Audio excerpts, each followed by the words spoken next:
రైతు సోదరులకు శుభోదయం. స్టెర్లింగ్ పంప్ సమర్పించు నేల్తల్లి కార్యక్రమానికి స్వాగతం. నేను శ్రవంతి. రసాయన ఎరువుల ధరలు పెరగడంతో సేద్యం ఖర్చు తడిసి మోపిడవుతోంది. ఆహార అవసరాలను తీర్చే వనరులు పరిమితంగా ఉండడం, అవసరాలు అధికంగా ఉండడంతో అధిక దిగుబడులు సాధించేందుకు రైతులు సంప్రదాయ ఎరువుల వాడకాన్ని విస్మరించారు.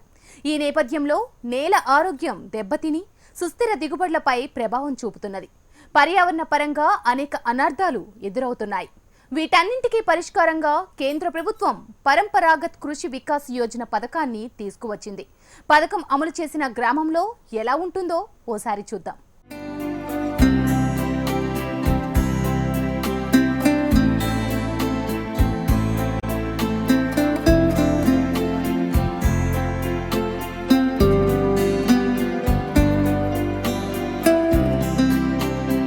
సేంద్రీయ వ్యవసాయాన్ని ప్రోత్సహించేందుకు కేంద్ర ప్రభుత్వం నేషనల్ మిషన్ ఆన్ సస్టైనబుల్ అగ్రికల్చర్లో భాగంగా పరంపరాగ్ కృషి వికాస్ యోజన పీకేవీవై పథకాన్ని ప్రవేశపెట్టింది.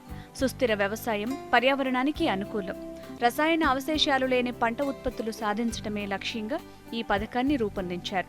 చిన్న సన్నకారు రైతులు తక్కువ రసాయనిక ఎరువులు వాడే ప్రాంతాలు, వర్షాధార పంటలు పండించే ప్రాంతాలు, సంప్రదాయ వ్యవసాయ పద్ధతులను పాటించే రైతులున్న ప్రాంతాలకు ప్రాముఖ్యాన్నిచ్చి క్లస్టర్లను గుర్తించారు.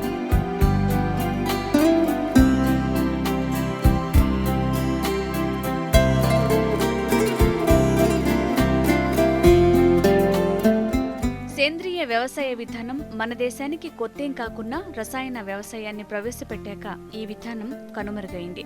హరిత విప్లవంతో వ్యవసాయం రసాయన ఎరువుల వైపు మళ్లింది. ఈ నేపథ్యంలో సేంద్రీయ వ్యవసాయాన్ని ప్రోత్సహించేందుకు ప్రభుత్వాలు కొత్త పథకాలను రూపొందించి అమలు చేస్తున్నారు.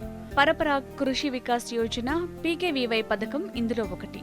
కేంద్ర రాష్ట్ర ప్రభుత్వాల భాగస్వామ్యంతో అమలు చేస్తున్న ఈ పథకం సూర్యాపేట జిల్లా అనంతగిరి మండలం చనుపల్లి గ్రామంలో విజయవంతంగా అమలవుతోంది.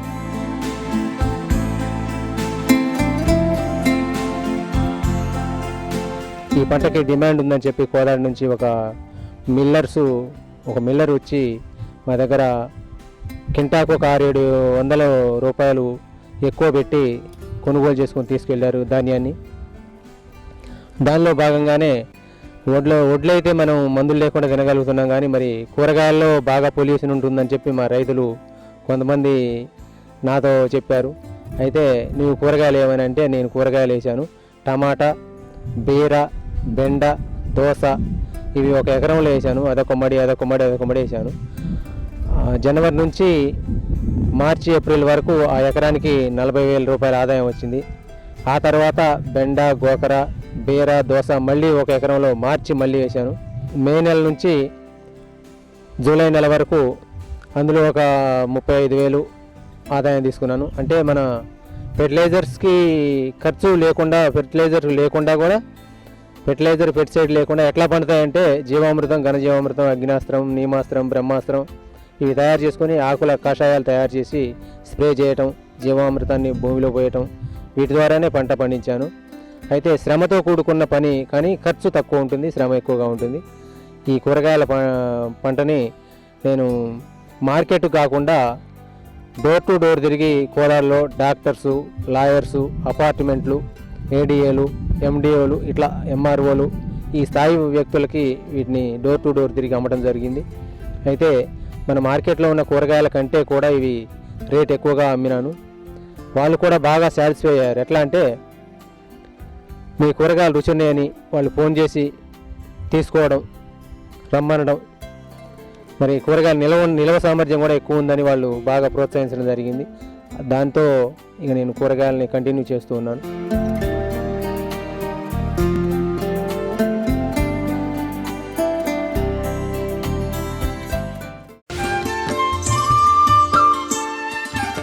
ఎంపిక చేసిన క్లస్టర్లలో ఒక రైతుకు 1 ఎకరం చొప్పున ప్రతి క్లస్టర్ పరిధిలో 50 ఎకరాలకు మించకుండా మొదటి ఏడాదిలో ఈ పథకాన్ని అమలు చేస్తున్నారు. ప్రతి క్లస్టర్కు ఒక లీడ్ రిసోర్స్ పర్సన్ను ఎంపిక చేశారు. 3 ఏళ్ల పాటు అమల్లో ఉండే ఈ పథకంలో గుర్తించిన ప్రతి క్లస్టర్కు 15 లక్షల రూపాయలు సమకూర్చుతారు. ఎంపికైన రైతుకు 7,500 రూపాయల విలువైన ఉత్పాదకాలు ఉచితంగా అందిస్తారు.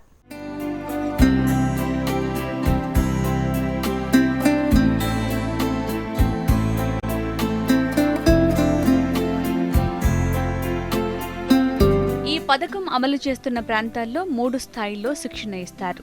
రైతులతో క్లస్టర్లు ఏర్పాటు చేయటం, భాగస్వామ్య హామీ పద్ధతి ద్వారా ఉత్పత్తుల ధృవీకరణ, సేంద్రియ వ్యవసాయానికి అవసరమైన కార్యాచరణ తయారు చేయటం, సమగ్ర ఎరువుల యాజమాన్య పద్ధతులను ప్రోత్సహించే క్రమంలో శిక్షణ ఇస్తారు. మొదటి దశలో విత్తనాలు సేకరించడం, సేంద్రియ పద్ధతుల ద్వారా విత్తనోత్పత్తిపై శిక్షణ ఉంటుంది.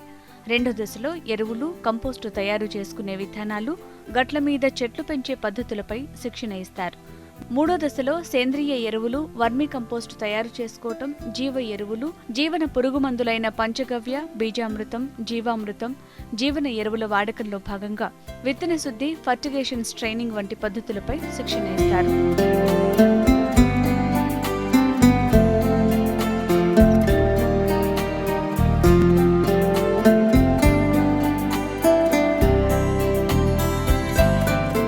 కీటకాల నియంత్రణ కోసం రసాయన ఎరువుల వాడకం ఒక్కటే మార్గమనే భావనలో రైతులు ఉన్నారు.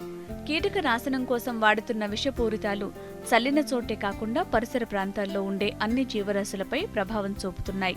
మనం గురిపెట్టిన కీటకంపై 1% మాత్రమే విష ప్రభావం ఉంటే మిగిలిన 99% గాలిలో, నీటిలో కలిసి వాతావరణ కాలుష్యాన్ని పెంచుతోంది.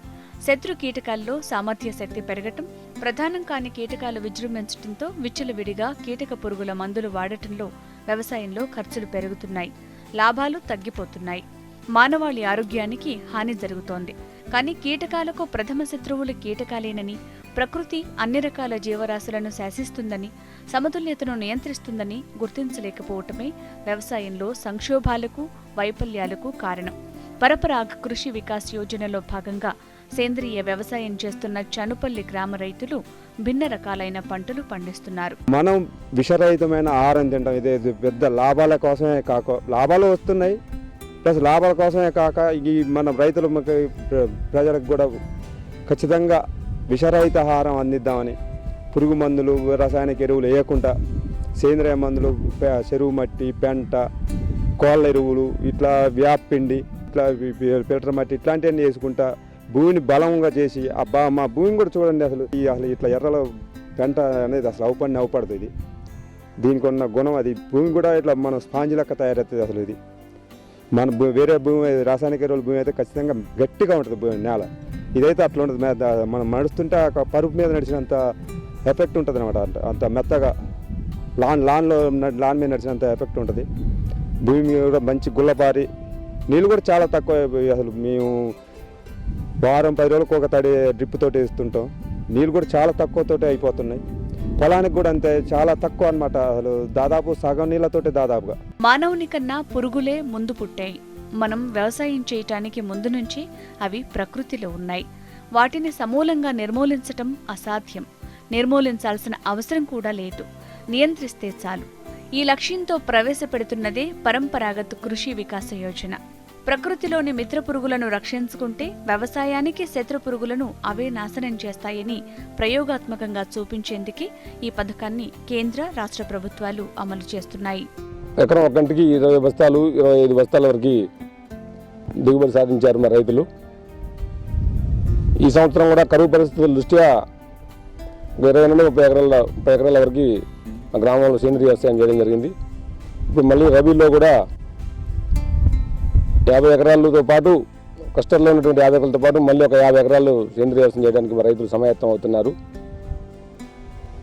కాబట్టి గవర్నమెంట్ వారు మాకు ఇన్పుట్ సబ్సిడీతో పాటు నగదు సబ్సిడీ, నగదు రూపంలో 5,000 నుంచి 10,000 రూపాయలు ఇస్తారని అన్నారు. వాటిని ఒక అందజేసినట్టయితే ఇంకా ప్రోత్సాహకరంగా ఉంటుంది సేంద్రీయ వ్యవసాయానికి. మన సేంద్రీయ వ్యవసాయం ద్వారా పండినటువంటి పంటలు విషరహితంగాను, నాణ్యత పరంగా అత్యధిక క్వాలిటీ ఉండటం వల్ల మన కోదాడ మార్కెట్లో కిలో ఒక కంటికి 60 రూపాయల నుంచి 70 రూపాయల వరకు బియ్యం అమ్మడం జరిగింది. మాకు మిగతా రసాయన వ్యవసాయంతో పోల్చినప్పుడు ఇందులో పెట్టుబడి తక్కువ ఉంటుంది. ప్రతి రైతు కూడా ఈ సేంద్రీయ వ్యవసాయాన్ని, ఈ ప్రకృతి వ్యవసాయాన్ని సుభాష్ పాలేకర్ చెప్పినటువంటి విధానంలో ఆవుమూత్రము, ఆవు పేడ ద్వారా జీవామృతాన్ని తయారు చేసుకుని వివిధ రకాలైనటువంటి ఆకుల ద్వారా కషాయాలను తయారు చేసుకుని నేమాస్త్రం, అగ్నేయాస్త్రం, బ్రహ్మాస్త్రం దశపర్ణి కషాయం వంటి కషాయాలు తయారు చేసుకొని ఈ వ్యవసాయాన్ని విషరహిత వ్యవసాయాన్ని కొనసాగించవచ్చు అని చెప్పి ఒక రైతుగా నేను ఈ క్లస్టర్కి 50 ఎకరాల రైతులకి లీడర్ ఆఫ్ రిసోర్స్ పర్సన్గా నేను పనిచేస్తున్నా. దేశవ్యాప్తంగా అమలవుతున్న ఈ పథకం ప్రయోగాత్మకంగా చేపట్టే క్లస్టర్లలో విజయం సాధించాలంటే వ్యవసాయ అధికారులు, శాస్త్రవేత్తలు, రైతులు ప్రతి ఒక్కరూ పట్టుదలతో కృషి చేయాలి. రసాయన ఎరువులు, క్రిమిసంహారక రసాయనాలు అవసరం లేని వ్యవసాయం సాధించాలి. పాడిని నమ్ముకున్నవాడు ఎప్పటికీ పాడుకాడనే పెద్దల నానుడిని నిజం చేసి చూపిస్తున్నారు ఉమ్మడి పాలమూరు జిల్లా వాసులు. కరువు నేలగా పిలుచుకునే గడ్డపైన క్షీర విప్లవం తెస్తున్నారు. వ్యవసాయంలో నష్టాలు రావడంతో పాడిపై దృష్టి పెట్టి ఆర్థిక పరిపుష్టి సాధిస్తున్నారు. పిల్లలను ఉన్నత చదువులు చదివిస్తూ సమాజంలో గుర్తింపు పొందుతున్నారు. కల్వకుర్తి, జడ్చర్ల నియోజకవర్గాల్లో రోజురోజుకు అభివృద్ధి చెందుతున్న పాడి పరిశ్రమపై నేల్తల్లి ప్రత్యేక కథనం.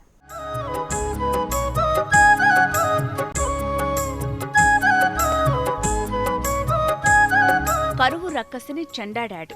కష్టనష్టాల నుంచి బయటపడ్డాడు. పాడి పరిశ్రమను నమ్ముకున్న పాలమూరు రైతులు కరువును అధిగమించి ఆర్థిక అభివృద్ధి సాధిస్తున్నారు.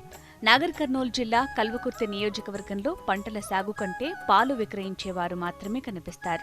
ఎందుకంటే ప్రతి పల్లెలో వందలాది మంది పాడి రంగం మీద ఆధారపడ్డారు. 13,000కు పైగా రైతులు, కూలీలు ఈ రంగంపైనే ఆధారపడ్డారు. ఒక్క మాటలో చెప్పాలంటే కల్వకుర్తి ప్రాంతం అంతా పాడి పరిశ్రమగా మారింది.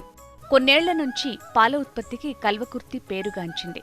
ఇక్కడి ప్రజల ఆసక్తి గమనించి ప్రభుత్వం నియోజకవర్గంలో 2 పాల శీతలీకరణ కేంద్రాలు నెలకొల్పింది. కల్వకుర్తి, కర్తాల్ గ్రామాల్లో కేంద్రాలున్నాయి. వర్షాభావ పరిస్థితుల్లో రైతాంగం పాడి పరిశ్రమపై ఆధారపడటంతో పాల ఉత్పత్తి గణనీయంగా పెరిగిపోయింది. ప్రతి పల్లెలో రైతు, కూలీ అనే వ్యత్యాసం లేకుండా పాలను విక్రయిస్తున్నారు. ఒక పాల సేకరణ కేంద్రం ఉన్న చోట 2-3 వెలిశాయి. పాల ఉత్పత్తితో రైతుల్లో ఆర్థిక పరిపుష్టి పెరిగింది. బతుకు చిత్రం మారిపోయింది.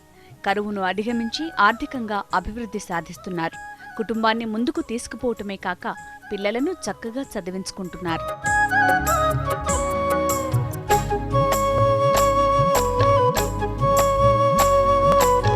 నియోజకవర్గంలో 152 పాల సేకరణ కేంద్రాలున్నాయి. వీటి ద్వారా నిత్యం 81,000 లీటర్ల పాలను సేకరిస్తున్నారు. ప్రైవేటు కేంద్రాలు, హెరిటేజ్, హాట్సన్, ఇతర సెంటర్లు మరో 65,000 లీటర్ల పాలను పాడి రైతుల నుంచి సేకరిస్తున్నారు. దాదాపు 13,000 మందికి పైగా పాడి రైతులు పాలు విక్రయిస్తున్నారు. 10 రోజుల బిల్లు 3,75,00,000 రైతులకు పంపిణీ జరుగుతుంది. పాల మీద సుమారు 4,600 రైతులు దీని మీద ఆధారపడి ఉన్నాయి. రోజుకి సుమారు 62,000 పాలు సేకరిస్తున్నాము. ఇది మనం ఫెడరేషన్కి పంపిణీ జరుగుతుంది. 15 రోజుల నుంచి మనం పాలు పరాగ్ డైరీకి అని పంపిస్తున్నాము. కన్వర్షన్కి పౌడరు, బటర్ కన్వర్షన్ కోసం అని ఫెడరేషన్ ఆధ్వర్యంలో నడుస్తుంది అన్నమాట. పాడి రైతులకు ప్రభుత్వ ప్రోత్సాహం అంతంతే. లీటరుకు అదనంగా 4 రూపాయల ప్రోత్సాహం ఇస్తామని హామీ ఇచ్చినా సకాలంలో ఇవ్వటం లేదు. ఇక కరువు కోరల్లో చిక్కుకున్న ఈ ప్రాంత రైతాంగాన్ని ప్రభుత్వం ప్రత్యేకంగా ఆదుకోవాలి. పాడి పరిశ్రమని నమ్ముకున్న ఇక్కడి రైతాంగానికి లీటరుకు పాలకు ప్రస్తుతం అదనంగా ఇస్తున్న 4 రూపాయలతో పాటు మరో 3 రూపాయలు ఇవ్వాలని రైతులు డిమాండ్ చేస్తున్నారు. 50% రాయితీపై దానా, గడ్డి విత్తనాలు ఇవ్వాలని కోరుతున్నారు. ఇక్కడి పాలు ఎక్కడికో తీసుకుపోకుండా ఇక్కడ ప్యాకింగ్ యంత్రాలు ఏర్పాటు చేయాలనే డిమాండ్ ఉంది. శీతలీకరణ కేంద్రాల్లో సామర్థ్యం పెంచాల్సి ఉంది. వాటర్ తక్కువైందని చెప్పేసి కొన్ని నీళ్ళు ఉన్నాయి కాబట్టి పాడి పరిశ్రమ మీద ఆధారపడి బతుకుదామని చెప్పేసి 4 ఆవులను తెచ్చుకున్నాము. దానాకు రేట్లు విపరీతంగా పెరిగిపోయినాయి. గవర్నమెంట్ కింద సకాలంలో బిల్లులు చెల్లించక 4 రూపాయలు ఇన్స్టెంట్ ఇవ్వకపోవడం చాలా ఇబ్బందికరంగా మారింది. దానాలు కొనలేని పరిస్థితి, అక్కడ వాటర్ పర్సెంట్ తక్కువ ఉండి ఆవులకు మేత లేకపోవడం. గవర్నమెంటు సబ్సిడీ విత్తనాలు కానీ, పశుగ్రాసం కానీ రైతులకు ఇచ్చి ఆదుకోవాలని ప్రభుత్వాన్ని కోరుకుంటున్నాను. ప్రభుత్వం సకాలంలో బిల్లు ఇస్తలేదు. ప్రభుత్వం ఏదైతే ప్రోత్సాహకంగా 4 రూపాయలు ఇచ్చిందో అది కూడా సకాలంలో అందలేదు. పాల బిల్లు అనేది ఈ గత 6 నెలల నుంచి కూడా సక్రమంగా అసలు వస్తలేదు. ప్రభుత్వం ఏదైతే ప్రోత్సాహకం ఇస్తుందో అది పాల బిల్లుతో సహా విధంగా ఇస్తే బాగుంటుంది. మహబూబ్ నగర్ జిల్లా బాలానగర్, రాజాపూర్ మండలాల్లోని తిరుమలపూర్, కేతిరెడ్డిపల్లి, అక్కవాయపల్లి, రాజాపూర్, ఈద్గాన్పల్లి, మల్లేపల్లి, రాయపల్లి గ్రామాల రైతులు పాడిలో ఆరితేరారు. మహిళలు చిక్కటి పాలు పోసి చక్కటి ధరను పొందుతూ తమ కుటుంబాలను పోషించుకుంటున్నారు. 2006లో అప్పటి ప్రభుత్వం పశుక్రాంతి, నాబార్డ్, పాల ప్రగతి కేంద్రాల ద్వారా పాడి రైతులను ప్రోత్సహించేందుకు పాడి గేదెలు, జెర్సీ ఆవులు ఇప్పించారు. వాటిని పోషిస్తూ మహిళలు పాల ఉత్పత్తిని సాధిస్తున్నారు. పాలను గ్రామాల్లోని ప్రభుత్వ విజయ డైరీ ఆధ్వర్యంలో నడుస్తోన్న గ్రామ పాల సేకరణ కేంద్రాల ద్వారా జడ్చర్లలోని బల్క్ మిల్క్ కూలింగ్ యూనిట్కు సరఫరా చేస్తున్నారు. ఆవు పాలకు లీటర్కు 27 రూపాయల నుంచి 31 వరకు, పాలలో ఫ్యాట్ను బట్టి గేదె పాలు లీటర్కు 30 నుంచి 60 రూపాయల వరకు అమ్ముతున్నారు. బోరు ఎండిపోయింది, ఇంకా మాకు ఏం లేదు. అప్పుడపాలైనా 3 ఆవులు వేసుకొని బతున్నాం. ఉన్నది 2 మాలు సొప్పు వేసుకుంటుండా, 3 ఆవులు చూసుకుంటుండా బతుండా. ఉన్న వ్యవసాయం కూడా ఏంది వెళ్తలేదు, అందులో ఏం వెళ్ళడానికి కూడా ఏంది పంట లేదు, ఏం పంట పండిస్తాం. కష్టంగా ఉంది, ఆవులతో బతున్నాం. ఏ నీళ్ళు లేవు, ఏం లేవు. గవర్నమెంట్లో 3 ఆవుల పాలు వండుకుంటున్నాం, గవర్నమెంట్లో బూట్లో పోసుకుంటున్నాం. అది ఇంకా ఈ 3 సొప్ప పెట్టుకొని బతున్నాం మేము. సాగంటే కష్ట నష్టాలే కాదు, ఆర్థికంగా ఎదగొచ్చని పాలమూరు రైతులు నిరూపిస్తున్నారు. పాడి పరిశ్రమలో ఆర్థిక అభివృద్ధిని సాధిస్తూ అందరికీ ఆదర్శంగా నిలుస్తున్నారు.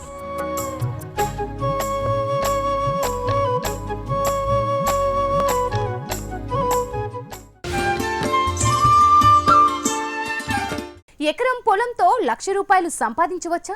ఋతుపవనాల కోసం ఏడాదంతా ఎదురు చూసే పని లేకుండా సాగునీటిని ఒడిసి పట్టుకోవచ్చా? వర్షపు నీటిని భూగర్భ జలాలుగా మార్చే సరికొత్త విధానమేంటో గుంటూరు జిల్లాలో రైతు స్థాయిలో వివరిస్తున్నారు పర్యావరణవేత్త సత్యభూపాల్ రెడ్డి. ఆ వివరాలేంటో మనము చూద్దాం. వ్యవసాయ రంగంలో నీటి యాజమాన్యమే కీలకం. ఋతుపవనాలు సహకరించి వర్షాలు కురిసినప్పుడే రైతులు పంటలు వేయాలన్నది పాత పద్ధతి. వర్షాభావం, కరువు పరిస్థితుల్లోనూ రైతులు పొలంలోనే భూగర్భ జలాలను అభివృద్ధి చేసుకోవచ్చు. ఫామ్ పాండ్ ద్వారా రైతులు ప్రయోజనాలను పొందొచ్చు. ఇదే అంశంపై పర్యావరణవేత్త సత్యభూపాల్ రైతుల్లో అవగాహన కల్పిస్తున్నారు.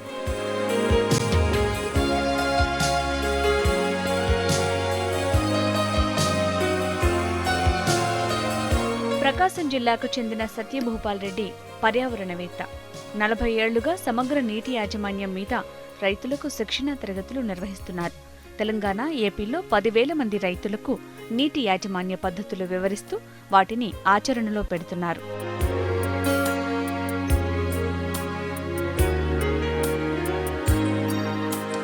కేవలం ఋతుపవనాల మీద ఆధారపడి పంటలు పండించడం ద్వారా, వాతావరణ ఆధారిత వ్యవసాయం చేయటం ద్వారా 1 ఎకరాలో ₹1,00,000 ఆదాయం సంపాదించే విధానాన్ని రైతుల్లోకి తీసుకువెళ్తున్నారు. రిట్స్ స్వచ్ఛంద సంస్థ ద్వారా జిల్లాల్లో పర్యటిస్తూ అవగాహన కల్పిస్తున్నారు.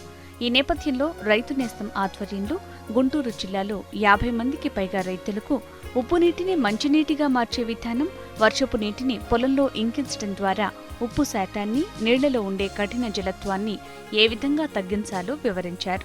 సాగు విధానంలో మార్పు తీసుకురావటం, సమగ్ర పంటల అమలు విధానం ద్వారా ఋతుపవనాలు, వర్షాలు, నీటిని పొలంలో ఇంకించడం ద్వారా రైతు దిగుబడులు సాధించవచ్చని చెప్తున్నారు.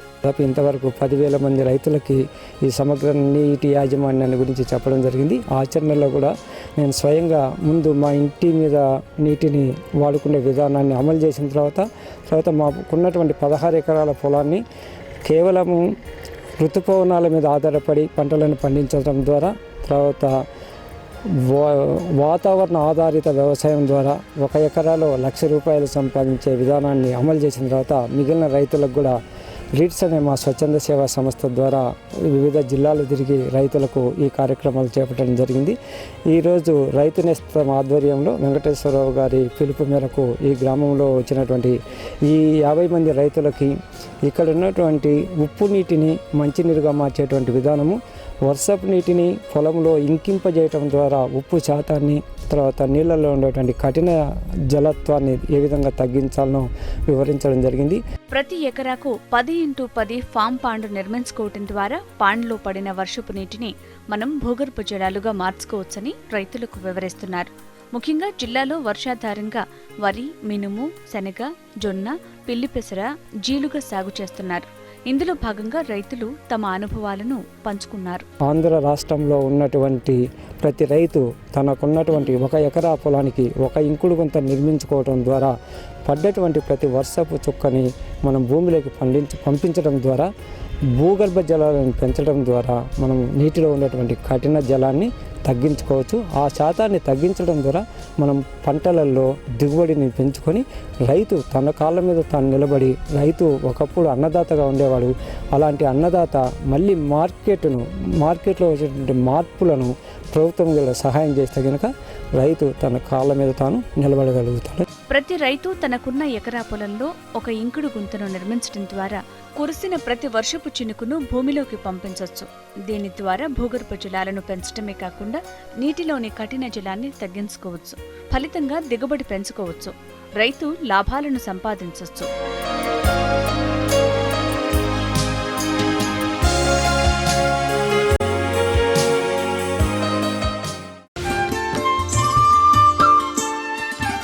ఇవి ఇవాల్టి స్టెర్లింగ్ పంప్ సమర్పించు నేలతల్లి కార్యక్రమం విశేషాలు. నమస్తే.